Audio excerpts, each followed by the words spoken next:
You are listening to the Beaverton, North America's trusted source of news.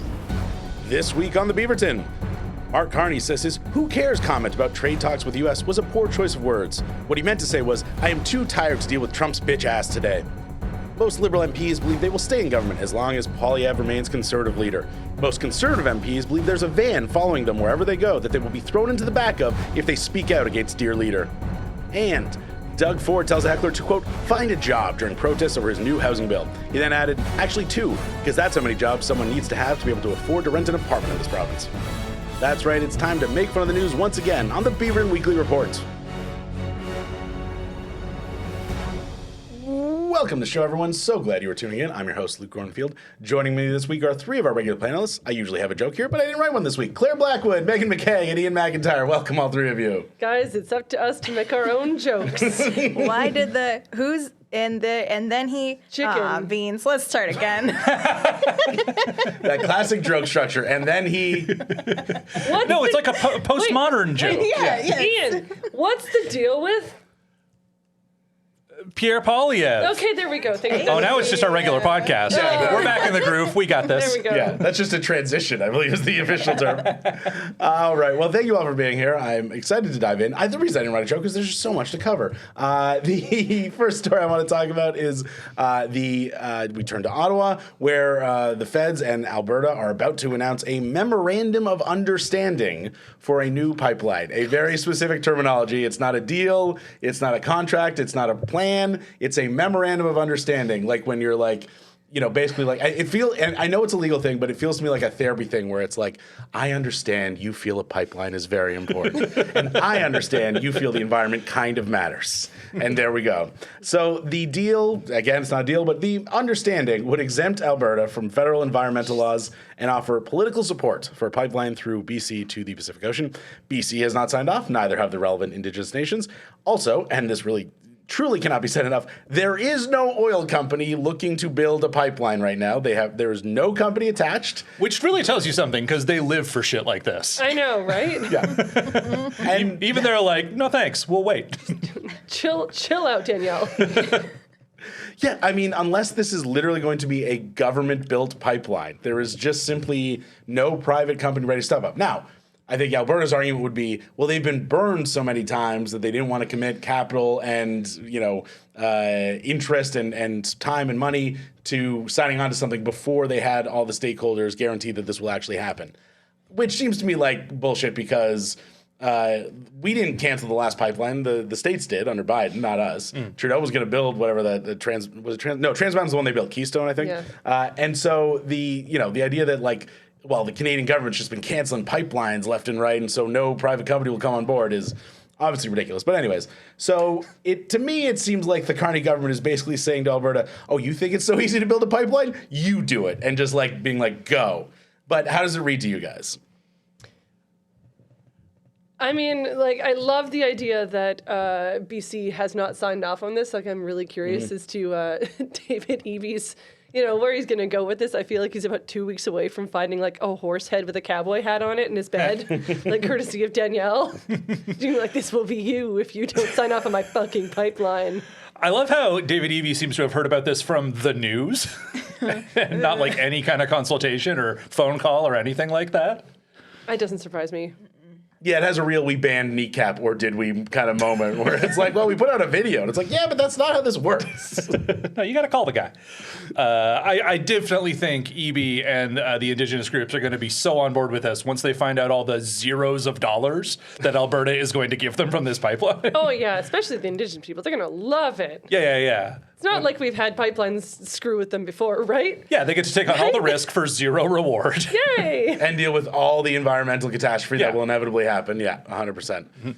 Yeah, that's the part of this that just makes it seem so completely bullshit, but you never know. I mean, bribes exist, and there's like people can change a position. Maybe Alberta finally does offer meaningful compensation to British Columbia and the Indigenous groups. I don't know. I've been hearing good things about bribes lately. They're making a big comeback. Bribes aren't the right term. I guess I just meant more like literally what you're saying, like We at compensation. the Beaverton are open to them. Just saying. Oh, there's a Patreon tier for it, for sure. Oh, yeah. It's called bribe. We'll make any jokes about the news that you want for the right supporter tier. We are ready to sell out. Oh, yeah. I mean, we're we've in been line. there. It's not. Yeah, I think everyone knows we've been open for business for a long time. We're like a corrupt small town mayor. It's like everyone knows if you want to get anything built in this town, you got to give old Mayor Hodgins his taste. And it's like, all right. Yeah, we gave Doug Ford that slogan, open for business. He stole it from us. It's true. Yeah, we also built a license plate that didn't work because they couldn't be seen in the dark. Sorry. Yeah, our bad. I will say, to your point about Carney, him saying like, all right, Danielle, go nuts. It reads to me like your most chaotic friend going like, you know what we should do for Dave's bachelor party? Let's go to Vegas. Because they really want to go to Vegas and no one else wants to go to Vegas. And you're just like, fine, whatever. You organize all of it. You make all the plans, you get the Airbnb, you book the tickets and stuff, and yeah, maybe we'll all do it. And they've already forgotten. Oh, I was waiting for and then you wake up 3 days later in Las Vegas, coked out of your mind. I think that's the good case scenario if this pipeline gets built. Well, there's one thing we know about Alberta and pipelines and the oil and gas industry is it's the number one place to sell cocaine. So That is the number one thing we know about that. I'd say it's the number one thing we know, but I'm saying it's the number one place to sell cocaine in Canada. I'd argue any back of house of a restaurant. All right, fair enough. Oh, I've heard about this.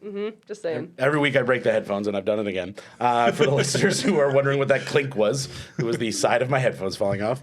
Turning to the Alberta perspective of it all, there's been months and months, and actually over a year now of, well, Alberta's reconsidering its role within Canada, and they don't feel respected. And Danielle Smith is obviously at the forefront of this, and egging it on / claiming to be the only one who can stop it. This independence movement, et cetera.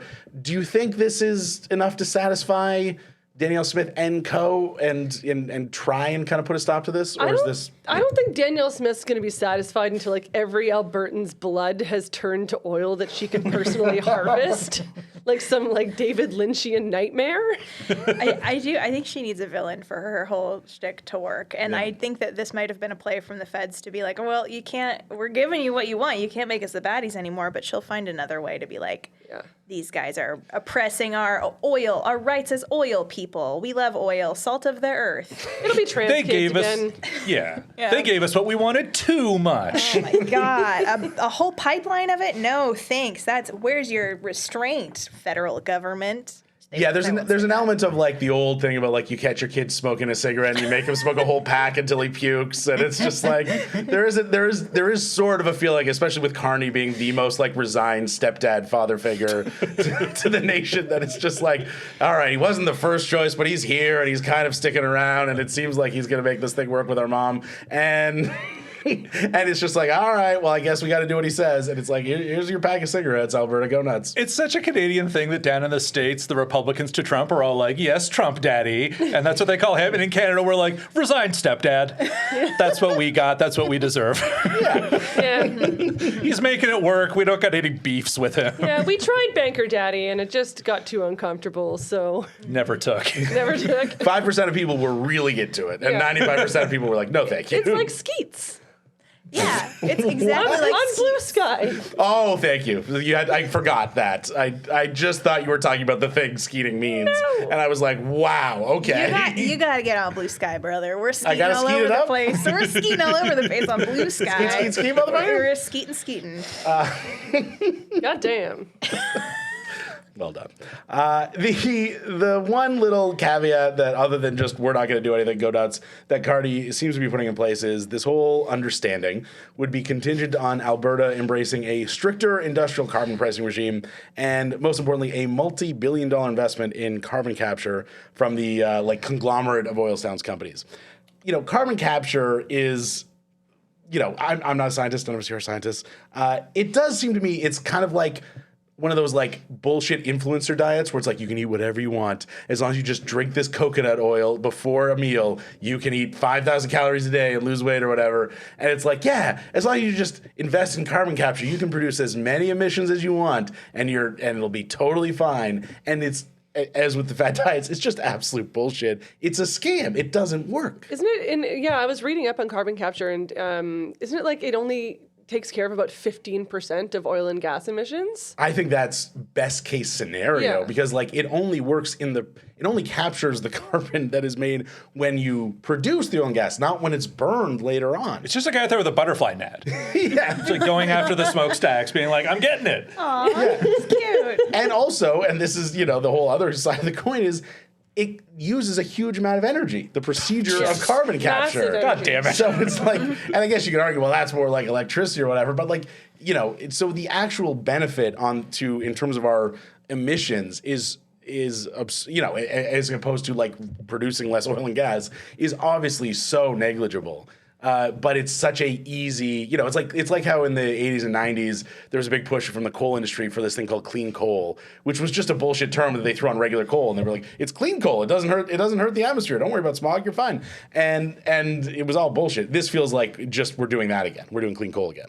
Clean coal was the Crystal Pepsi of emissions standards in the 90s. Didn't catch on. Oh, okay. I was wondering, I didn't know the specific, I don't remember Crystal Pepsi, so I was wondering what the specific, it did catch on, sums it up. Great. Wait, we're all very old here, right? I remember Crystal We're all well Pepsi. into our 40s and remember Crystal Pepsi? It's clear Pepsi. It's not that hard. I got that, but I didn't know the specific failure. I mean, I remember New Coke being a big failure. I didn't remember Crystal Pepsi's journey. And that's why all the Coke still says Coke Classic, even though it's just Coke again.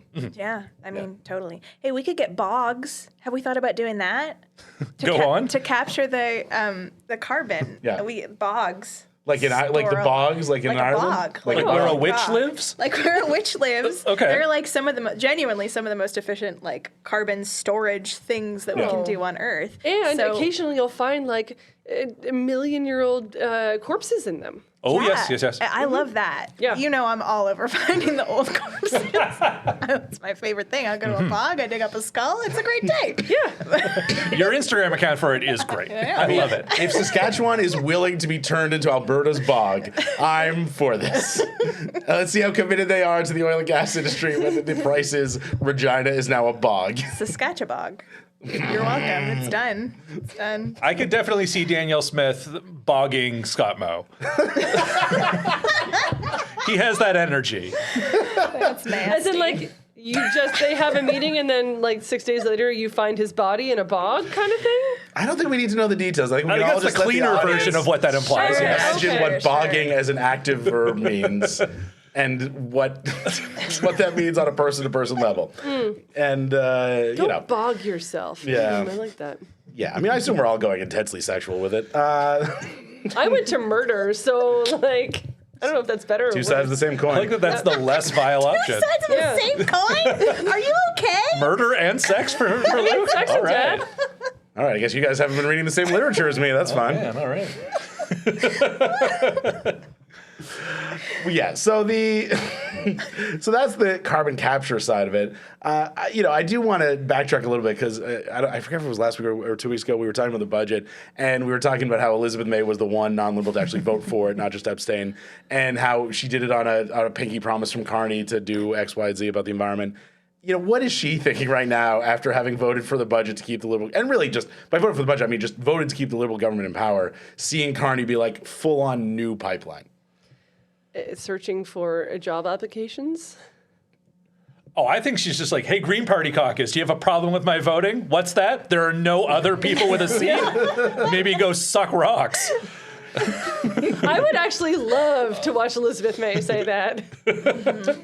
Yeah, she has like a "How's my driving" bumper sticker the whole time. Yeah, I mean, obviously she's like, I don't want an election. No one wants an election. I don't want to be the one blamed for a goddamn election. So she's like, whatever. She knew something like this was coming. That's probably true. Yeah, I don't think she's been blindsided by it. I do think there's just something so, Yes. clichédly political about we've made a deal with the environment lady to keep our government alive, and then 5 days later we're like, and we are creating the worst environmental catastrophe, investment that we could possibly do. Because, to kind of give the lay of the land with all this, Canada's emissions have actually dropped. We are currently 9% lower than 2005 levels. Amazing. We should do a pipeline. Which sounds great until you remember that by 2030, we're supposed to be 40 to 45% lower. That's what we committed to in Paris. So we got, 4 years basically, because obviously we're nearly in 2026. We're all just we'll just do it on the last day of 2025. Yeah. Yeah, it's fine. It's fine. Don't worry. We'll stay up all night. At this point, I put everything in the recycling bin, even garbage. It's all getting recycled. I'm catching up. That's what I'm doing. That's how I'm Something's getting handling it. recycled. Electronics, We'll handle it. batteries, Yeah. recycled. They'll all go in the bog. It's fine. That's what the bog is for, is it not? what the bog wants. Yes, the bog craves my trash. I love this bog plan, man. Thank I've learned you. a lot here. We're getting bog pilled today. You know what we could do? At the last minute, we do let Alberta separate. Wow. They're most of the emissions. That's what I was gonna say. Is they are like everything else has dropped significantly, basically across the board, but oil and gas emissions have risen. So that is what is from a meeting our Paris climate targets perspective. Alberta is dragging us down. Oh my Without God. that, we might actually do it. That's so smart. But then we have no chance. We build a pipeline, then we let them separate, and then we're like, international pipeline, motherfuckers, pay us. Damn. I love this. That's the kind of thinking the bog loves. The bog is personified now. I love The bog it. is sentient. yeah, The bog is Yeah. sentient. Yeah, so that's the environmental side of it. I want to quickly stay with Carney for a second and just get your guys' thoughts on a story that I kind of originally was like, who cares about the who cares story? I said it, Megan. I told you I was going to. Which is that Carney, when asked about Trump and the trade war and when he's going to talk to Trump next, was like, who cares? And I have no real plans to talk to Donald Trump, which he has now apologized for and said it was a poor choice of words. And there's a lot of stories that he's going to actually travel to Washington again soon, I guess shortly after he travels to Alberta for the launch of this memorandum of understanding on Thursday. And originally I was like writing it off, but the Conservatives are, of course, and fairly so, I think, attacking him quite a bit on this because of how he campaigned on, I'm the guy who can get us a deal with Trump. Yeah. I'm the guy who will stand up for Canada while simultaneously negotiating, firmly and fairly, but actually I've secured all these business deals in the past. I can do this now. And now he's saying, he's basically using the same defense that Trump used with Epstein, being like, "Yo, who cares, bro? Why are we even talking about this anymore? What's the big deal?" So, I think it's actually, pretty fair for the Conservatives to be up in arms about this. How do you guys feel? I mean, yeah, on one hand, I kind of love the idea of just being like, who cares about Trump? To Trump, because you know that it would make him mad. Yes. But on the other hand, everyone cares. Like I don't know a single person who is not constantly aware of Canada's relationship with the United States and how we are dealing with Trump. Even if we don't want to care, we care because it's constantly there. I just feel like that's it was a very poor choice of words, even though I secretly love making Donald Trump think that nobody cares about him. I think we've broken Mark Carney. I think he's usually fast. so diplomatic. I know, like 8 months. He's usually so diplomatic. And then someone was finally like, hey, do you want to go talk to this idiot? And he was just like, who cares? And immediately regretted it. Yeah, because I think you're very right that his logic was we're doing, and in the last few weeks, they've announced a number of, private and public-private things that it's like, okay, business is coming to Canada. We're opening up new plants. We're doing this. We're signing deals with XYZ. The king and queen of Sweden are here because we're going to buy fighter jets from them, and that's going to create thousands of new jobs in Canada and all this stuff. Like, so I get what his logic is we're moving on to other partners. We're not going to sit around and be, the person who was stood up for their date to the prom. We're going to go out there and, hook up with the other person who was stood up for the date to the prom or whatever. We're not missing the dance. We're going out. So I get all that. But at the same time, it does read as, when people are hurting, and especially if you work in, say, the lumber industry, the auto industry, the steel industries, you're looking at this being like, none of that is in the immediate future going to fix the problem for me. So to say who cares does come across as incredibly crass, especially when you were elected on this issue other than just, we hate Poilievre and we need a different guy. Not to defend Mark Carney, but if I was him and I was like, I said, who cares? And people are upset about it. I'd be like, the other guy just said he was good. That people are eating cats and dogs. He says 10 crazy things a day, and I can't say who cares. What are you talking about? Like, I fully can understand that perspective too. But like, yeah, it was not like I can say who cares, but he can't because his job is to care. He must care, you know, Or pretend to. at least, yeah, say something, you know, pithy that's like a big nothing burger. Even if you secretly are like, I don't care. You're going to go and talk to the guy anyway. We're going to work this out at some point. You know, whether either something's going to happen or something else is going to happen, and it's going to happen. And then we're going to have to deal with something else, a different person with this thing, right? Like, it's going to come out in the wash, but you have to at least pretend to care. You have to be the bigger person, and it sucks. I hate it. Yeah, it's one of those It's one of those elephant in the rooms that you just can never acknowledge. You know, it's like you can't say the thing that everyone knows you want to say. Yeah. You know, it reminds me of there was this famous legal case where like the Ford Motor Company, the Pinto kept blowing up. You guys might have heard about that. Sure. And so when people sued them about that, as you might do when cars blew up and killed people, they basically did this whole defense that was based on a very well-known legal principle that was like, well, if the cost of fixing the negligent issue is more than the cost of paying the damages, it's not negligence. And they just said that to a jury. This like rationale that judges have been using in their reasoning. And of course, the jury being human beings, when we're going to slap you with the biggest punitive damages award in the history of all time. And Ford went, fuck. Is that why there's no more Pinto? Well, that and the explosions. Yes. Sorry, I was giggling the whole time because in my head was like, it only blew up if you hit it from the back, and I thought that was a really funny sentence, Yes, which is objectively true.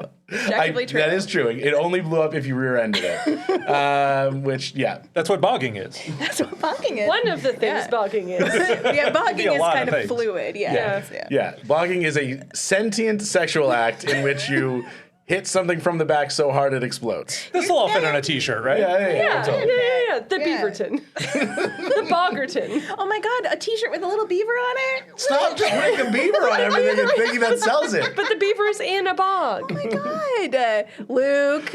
Stop pitching merch. We can have a merch pitch meeting. It doesn't need to be the podcast. This is a podcast now, let's be real. Oh, God damn it. Well, let's swivel over to the other side of the aisle. Yeah, I'm keeping it going. The Conservative Party, who, you know, we just kind of gave them some semi-praise for being like, all right, seems like they're right on this issue. The status of Pierre Poilievre as leader. Recently, he was asked if he was reevaluating his leadership style in the wake of an MP defecting and another quitting, and he just went, nope. And Self-awareness is for betas. I was going to say, you know what? I kind of almost admired his complete lack of self-awareness. Like, this is like when I, annually I go to the doctor and I'm like, oh man, I'm so tired. And she's like, well, you could eat better and drink less and exercise more and like go to therapy. And I'm like, no, it's probably because I'm an Aquarius. Like, it's, I bet the doctor loves that answer. Oh yeah, she loves it. I'm not allowed back. The doctor has resigned you to your fate. She's just like, be gone with you. Yeah. But he doubled down and he's like, it's not my fault, even though everyone's leaving and everyone hates me. Not me. And his numbers in the wake of the budget. I mean, the preferred, his positive negative approval rating, the preferred prime minister polling, like he is in a slide on almost all levels. Yep. Now the vote of like who you're going to vote for, Liberal Conservative, it's not that different because of course when you factor in the other parties, but when people are asked heads up like who do you want as your prime minister, Carney or Poilievre, it becomes a landslide of landslides. So he must on some level be like, I need to do something. And the thing they have done is they have announced that Jenny Byrne, infamous Conservative Party backroomer and just like absolute insane person who Slash ex-girlfriend. Yeah, slash ex-girlfriend slash person who just attacks left, right, and center, doesn't know anything about attacking, will not be their next campaign manager as she was for the last one. They Sorry, broke Jenny. up a second time. That's cute.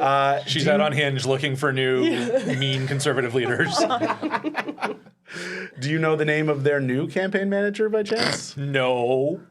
I assume it's something stupid. I don't actually know what it is. I'm going to say Seymour Butts. It's worse than that. I figured it was Pierre Poilievre in a large face-obscuring hat. But I sense that might be wrong. Ian, tell it. The man's name is Steve Outhouse. It is Steve Outhouse. Oh my God, that is worse than more buds. You were on the right track. Oh, wow. Yeah, and look, names is, it's not a choice. I get it. He didn't give himself that name.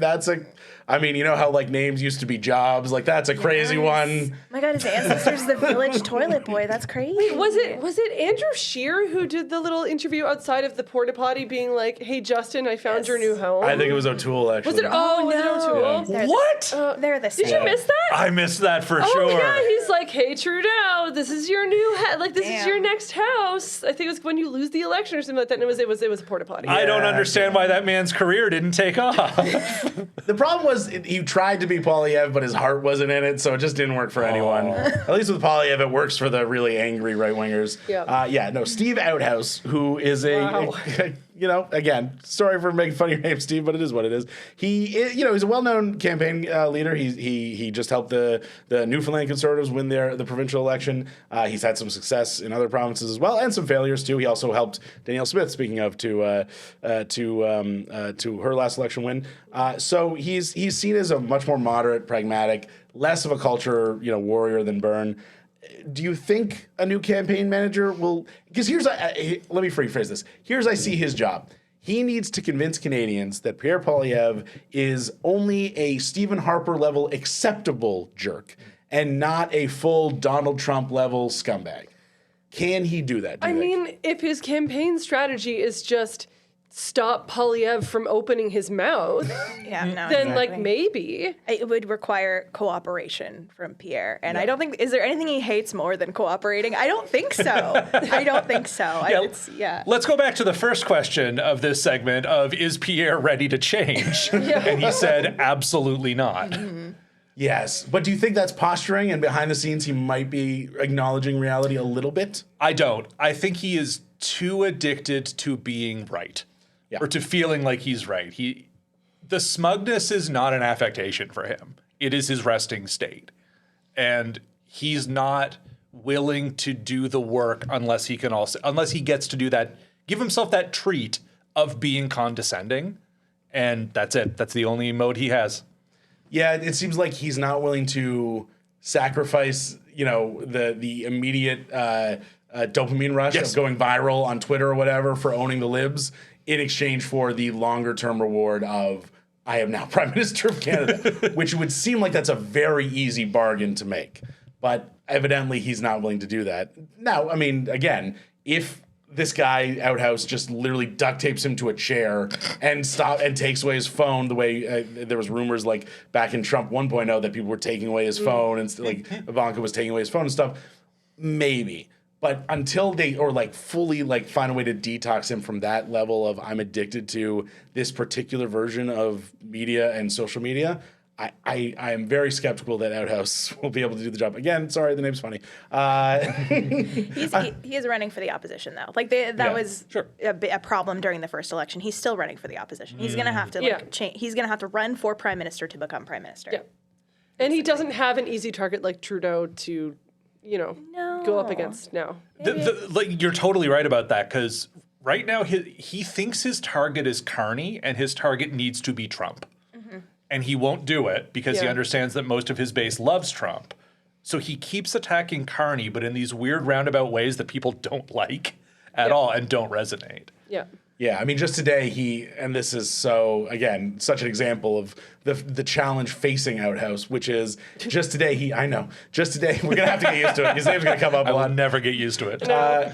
Just today he announced he challenged Mark Carney to a debate in a really pedantic open letter where he was, it's just full on debate me bro language about the softwood lumber issue, which don't get me wrong, that's a valid issue, but we have this. It's called question period. Mm-hmm. It happened today. You stand up, you ask him questions. Mark Carney was there. Ask him questions about softwood lumber.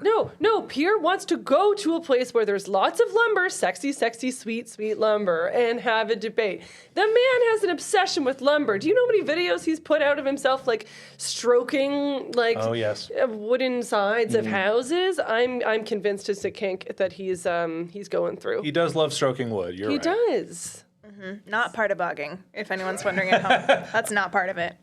Bogging is more wet. It's wetter. It's much wetter. Yes, much wetter. I don't understand what it is with this manosphere trend of being like, I'm just going to approach whoever the fuck and be like, let's debate. Like, no one wants to do that, and I don't want to watch it. Like, it's why? What? Why? Why is that part of culture now? It's bizarre. It is so odd. It's like live on pay-per-view. You can watch Ben Shapiro debate Hassan Piker, and it's like, or I could live my life and not pay the remotest bit of attention to that. I could pet my dog, like my cat, or like eat a popsicle, or do anything that's more fun and pleasurable than watch these two men debate each other. Yeah, because it's not like it's the fucking Lincoln Douglas debate. It's like we're talking about two, I mean, the soundbiker's okay, but like generally speaking, we're talking about two idiots who it's just like they're just regurgitating points smarter people have made and then yelling over each other and then being like, you're not listening to what I said. Can I get a word? Can I get a word? And it's just, what is the point of this? Well, none of them are debating. They're all just trying to farm content. Yeah, it's Yeah. clickbait. They're all That's just it. saying snarky things that they'll later edit out of context. And it's not actual debate. No.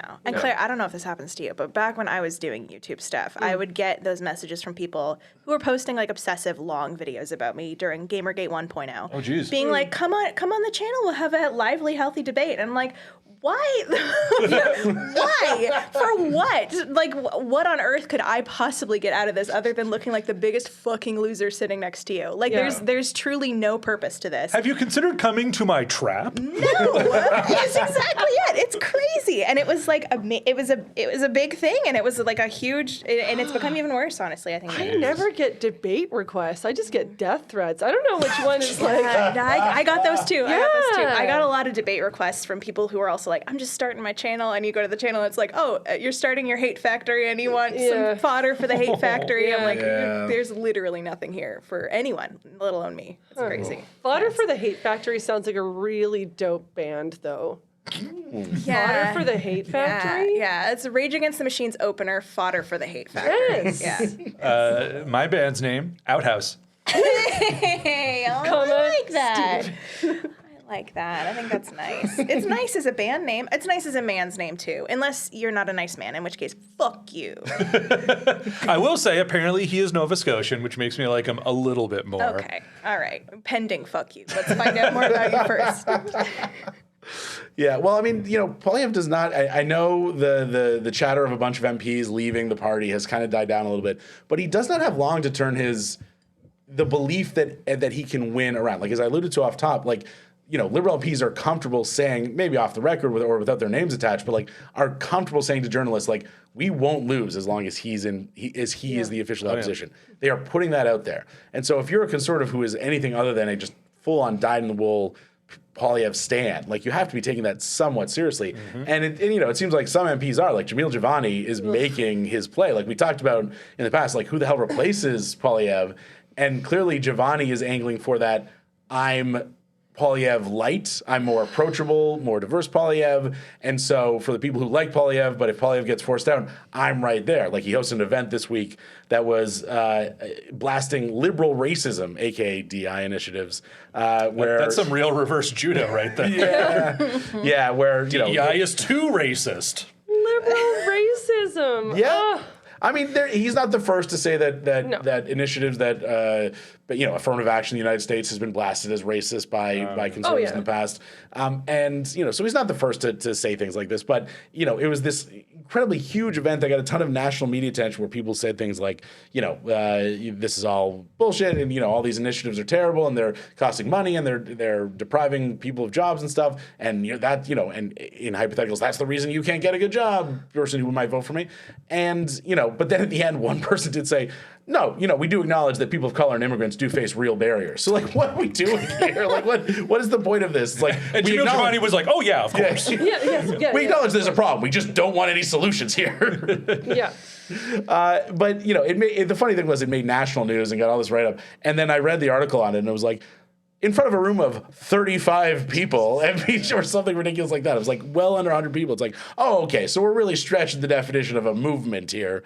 Pretty sure in conservative circles, 35 people is an overwhelming silent majority. Yeah, each one of those 35 people represents a million, so it's 35 million Canadians and if you support put their NDI. ages together, it's about 50,000. Exactly. No, that's a ton of people. Yeah. At this point, do we think they have polling that suggests this is what voters want, or are they just straight up we are out of ideas. We're going to copy the GOP playbook, which is obviously, straight out of the GOP playbook. I mean, I think you can just answer it by going back 30 seconds and saying there were 35 people at this event.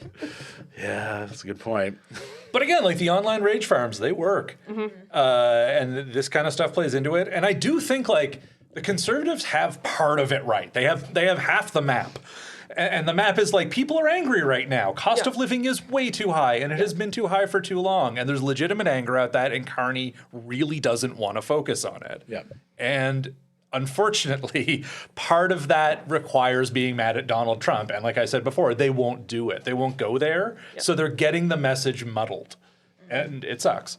It just doesn't work. I saw some graffiti on the weekend that said, they're enlisting you to fight in the culture war so that you don't join the class war. Ooh. And I think that was very clever, unknown, whoever wrote that on the side of the Max Milk I was walking past. It might not have been an original quote from that artist. Yeah, that's OG it's for one of those liberal racists. Yeah. Banksy too, the sequel to Banksy wrote that. But I do think that there's something to that, where it's normie conservatism, old school conservatism was very much exactly what Carney's doing right now. Yeah, defend the status quo. Yes, and the status quo is not working for people. And so conservatives have to find something else that isn't maintain the status quo, because no one wants the status quo right now. And so they've landed on this culture war bullshit, basically, to stay in power.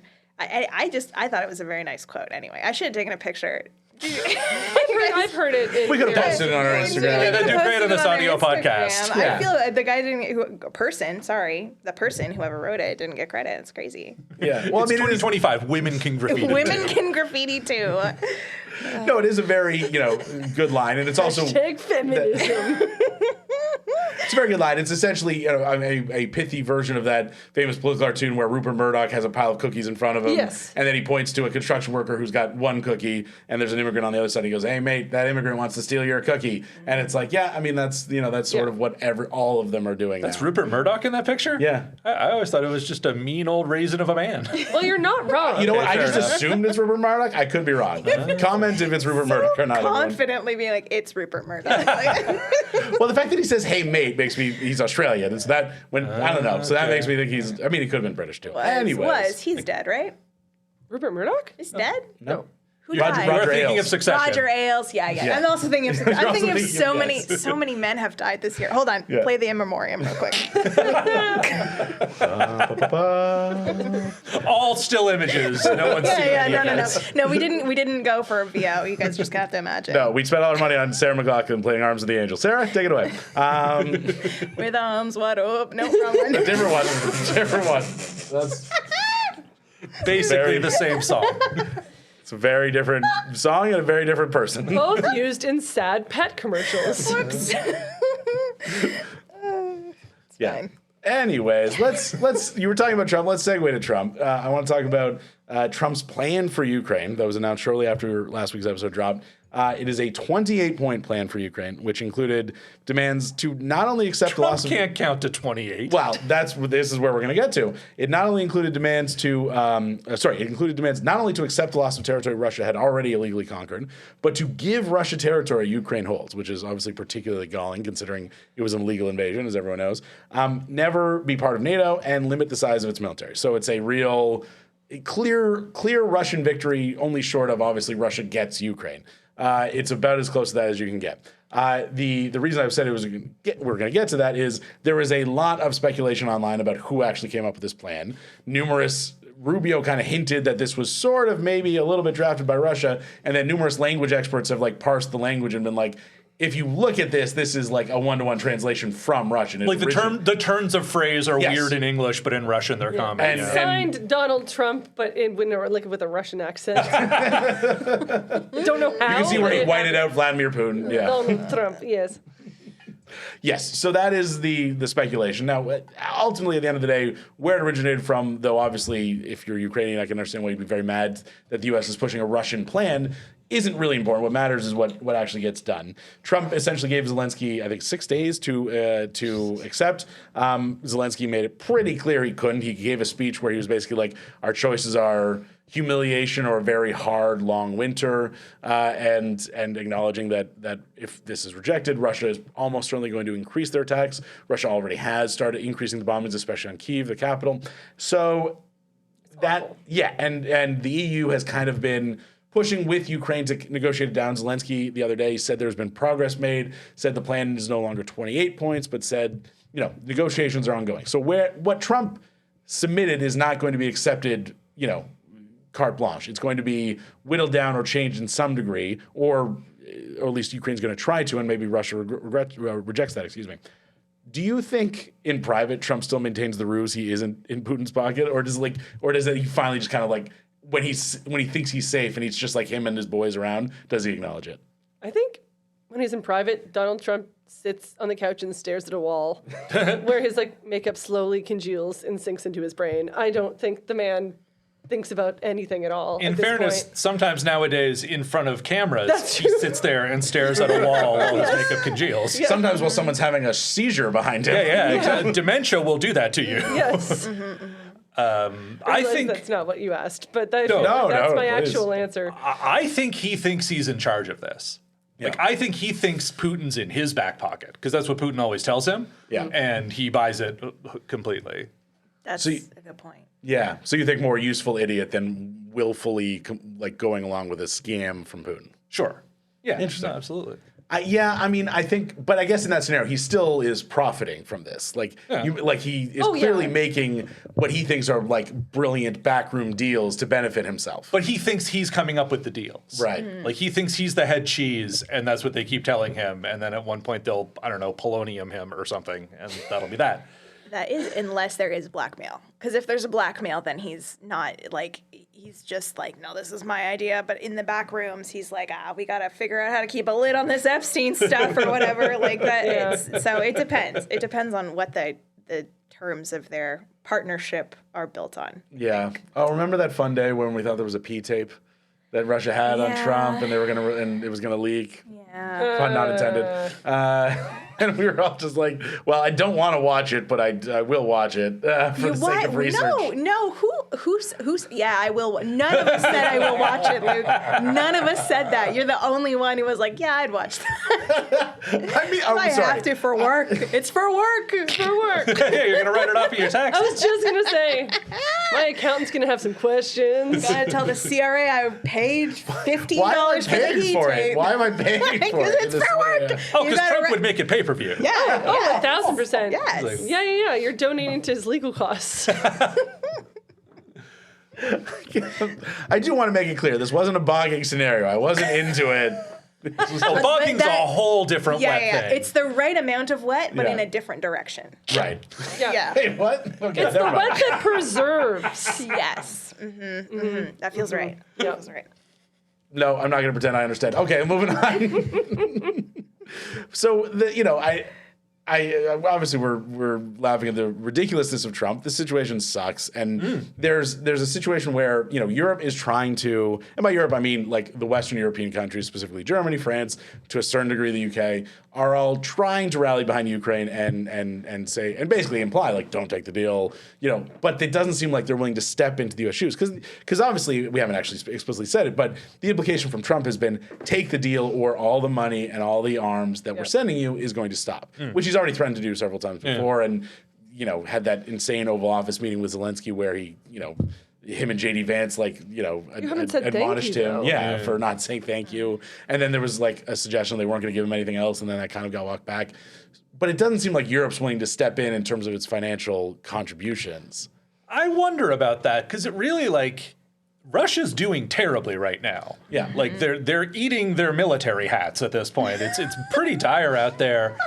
And a big part of why Russia is pushing for this deal right now is because they're we can't keep doing this any longer. Yeah. So I really do wonder if Europe is fuck it, we're going to step up for hopefully not a very long amount of time. Yeah. But we could maybe see an actual end to this that's not utter capitulation. Wait, are they actually eating their hats? Hold on, because I laughed at that because I thought you were joking. Are they? Yeah, those big fluffy hats. Okay, all right. I'm just making sure. This is they're not people.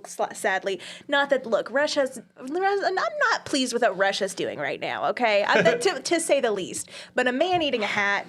That's rough. If that's real, that's hard. It's not real. Okay, I'm just saying That we know of. that we know of. Yeah. Now, hold on. I mean, they can't really afford to pay any of their military Yeah. at this point, and they've had defectors, and they're conscripting, I don't know, like prisoners and maybe school children or something. I may have made that last one up, but like, no, it's very bad. They're Yes. doing very poorly. I don't disagree. To be clear, Ukraine is also not doing good, Yes. and is a lot of the same things. They're fair conscripting enough, everyone. You know, it's bad on both sides. It's become a war of attrition. Yes. Obviously, Russia. The concern with let's wait Russia out because they're doing so badly is one. Most of the European countries have resumed buying oil and gas from Russia, love that. which is giving them a lot of money again. I mean, again.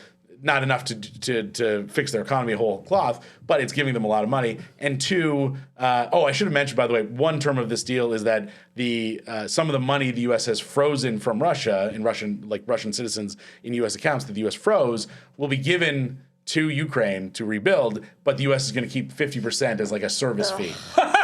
Disgusting. Wow. That's rancid. Yeah, no, that's the other part of the deal that is just the most like obviously appalling. Sorry for not I mentioning take that it up back. top. Trump wrote that part. Yeah, he that did, does feel. Yeah, the syntax on that was 100% Trumpy. Yeah, it was just a link to his crypto exchange, and that's it. So many adjectives. So that's the other side of the deal. The other point of the deal. Excuse me, I should mention. So Ukraine is very much struggling too. The concern is, you're right. Let's assume you're right, and Russia is against a wall.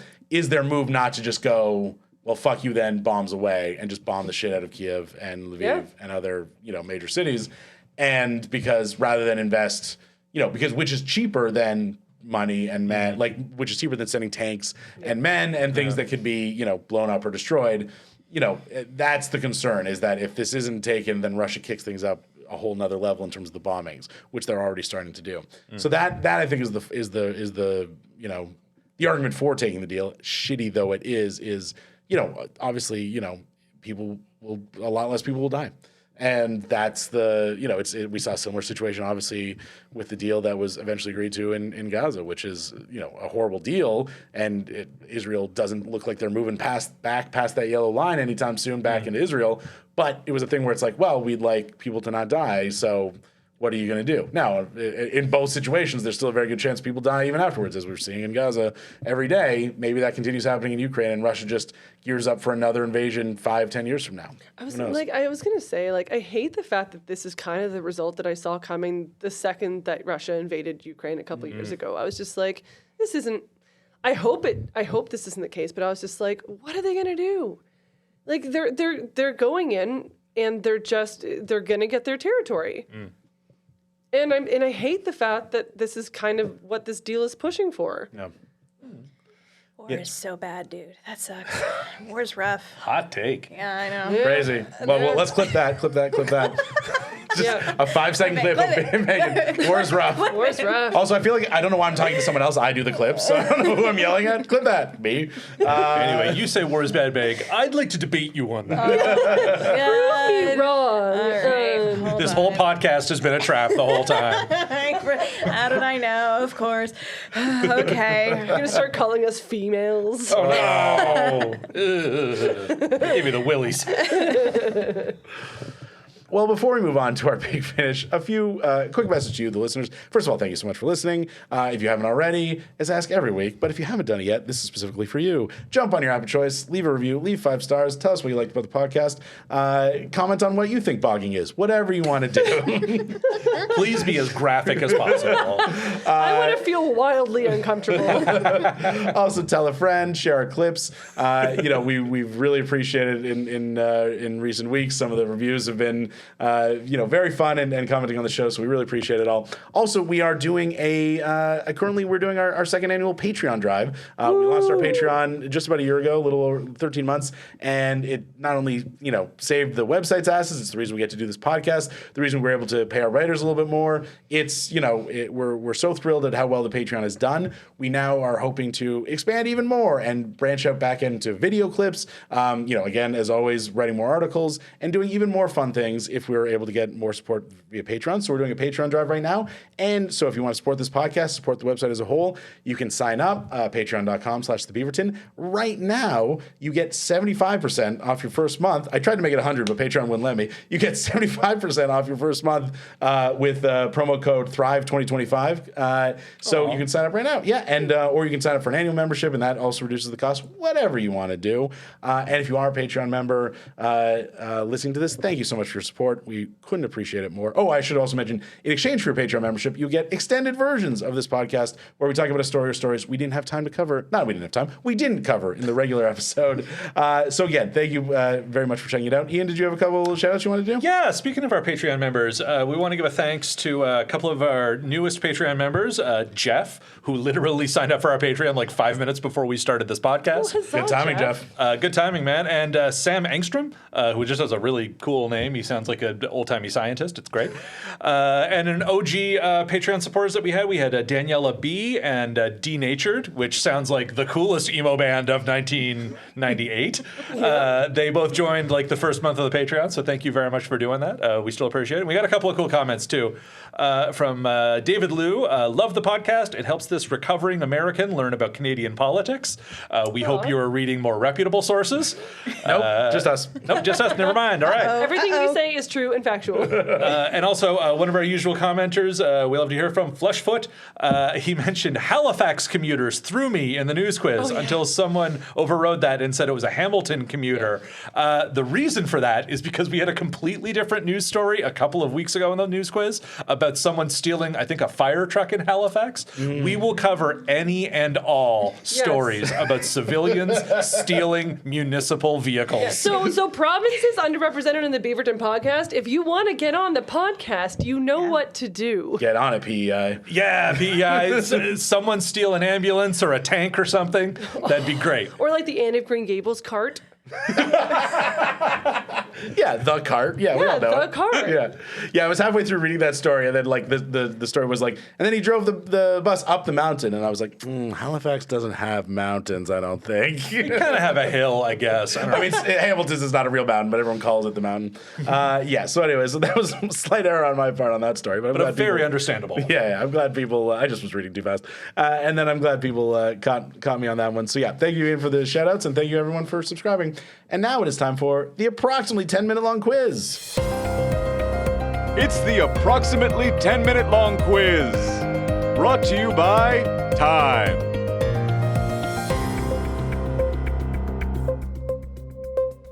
Every week, I ask our panel to play the approximately 10-minute long quiz, where I put their knowledge of some less widely reported news stories to the test. Panel, our first question. According to a new study, the plug-in hybrid has not been particularly effective at reducing vehicle emissions for a very particular reason. Can you tell me what that is? The cat keeps chewing on the cord. A very specific Clare reason, which is very specific. That works. Any other guesses? I have a real guess. Please. I think it's because all the emissions are happening somewhere else in the supply chain and we just don't see it. Like there's just that's good. something's, upstream just like farting out whatever, and that's how you power your car. It's not coming out of car butt, it's coming out of factory butt into the sky.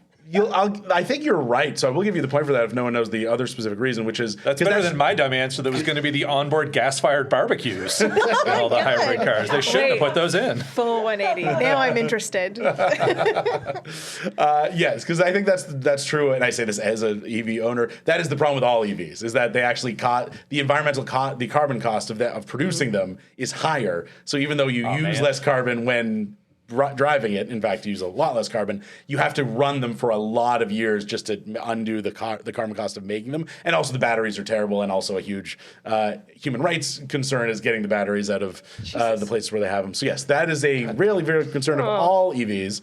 The problem with the plug-in hybrids specifically, no one's plugging them in. There's your problem. People are forgetting to plug them in.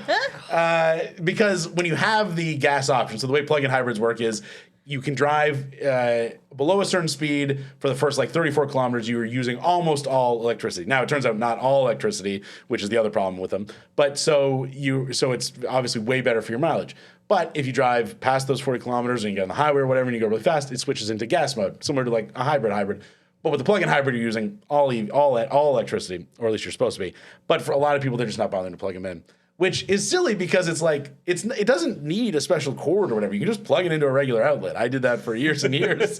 So it's like, and I have like a full EV, so I have to remember to plug it in. But yeah, so these folks are just like, they're forgetting because they don't need to. The car will work just fine without plugging it in. So that's a huge. So like the EVs of plug-in hybrids are like 20, 30%, or even more, I think 50 or 60% higher than they were supposed to be advertised. And a lot of that is just people are just straight up not plugging them in because it's too much of a pain in the ass to plug them in. So there's a little weep for humanity. We're not going to survive this because we can't summon the willpower to plug in our cars. Oh, that makes so much sense. That is the reason why we wouldn't survive. It wouldn't be something cool like the water wars, like Mad Max. It's just we forgot to plug in our cars. Yeah, Mad Max trying to get away, being like, I forgot to plug it in. I'm never going to make the bullet farm. All right, next question. So point to Megan on that one for the right answer, sort of. The CRTC has announced they will no longer enforce Canadian content restrictions in a specific, very popular media space. What industry are they walking away from? Canadian heritage moments. Oh, man, why would you say that? They don't have to be Canadian anymore. They can be heritage from anywhere. I'm so sad to think of that possibility. Listeners, do not worry. That's not real. It's okay.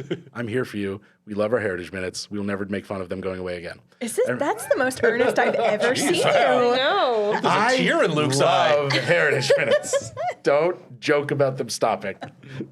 I'd say House Hippo commercials. Ooh. Also good. I think I know the answer. Please. Post and hole. Yes. Again, not exactly what I was looking for from a verbiage perspective, but 100% right. It is. Really? Yeah. It is porn. Yeah, It's porn. They're walking away from CanCon restrictions and porn. I was being full of shit. Oh, really? Because I can tell you two both knew the real answer. Yeah, no, you've inadvertently, like a pizza delivery man, into a certain situation. You've walked into a circumstance you weren't ready for. Sorry, But sorry. I've been ready for your whole life. Yeah, sorry, CanCon. A poutine delivery man. Yeah. Poutine doesn't travel. Congeals so quickly. It's all right. They don't actually eat the poutine. It's just the excuse to get the guy in the door. Yes. Yes. So Every time the porn wanted sex, they'd have to say, "Oh yeah, no, for sure." fucking give it to me, bud. The dad from Corner Gas is in like most of the videos. Oh, no. I mean, ironically, like the French Canadian porn industry is killing it, as with regular content. Well, they want to see their culture represented. I know you're joking, but that's really what it is. What? Quebec, as with regular content, Quebec watches almost exclusively Quebec porn. Did I die? Am I in a coma? What is this? What are you talking about? Smoked meat sandwiches feature prominently in ways that they shouldn't. I'm telling you. They're very secular. Years and years ago, I made a joke list of like the most popular porn searches in every province. And for Quebec, as a joke, I put Quebec because they're so self-focused. And so many people were like, that's real. They don't put Quebec, but they put like French Canadian or Quebecois MILF or whatever. Like they put like, they do the porn searches too. Sure, but they want it to be Quebecois. I know, I mean, people in Quebec can, maybe I'm completely wrong with this, but what I was told, and I'm just regurgitating information I was told at the time, is that Quebec watches a ton of Quebec porn.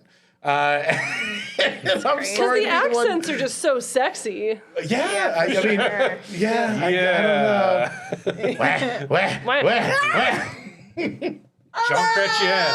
Jean Chrétien is all over them.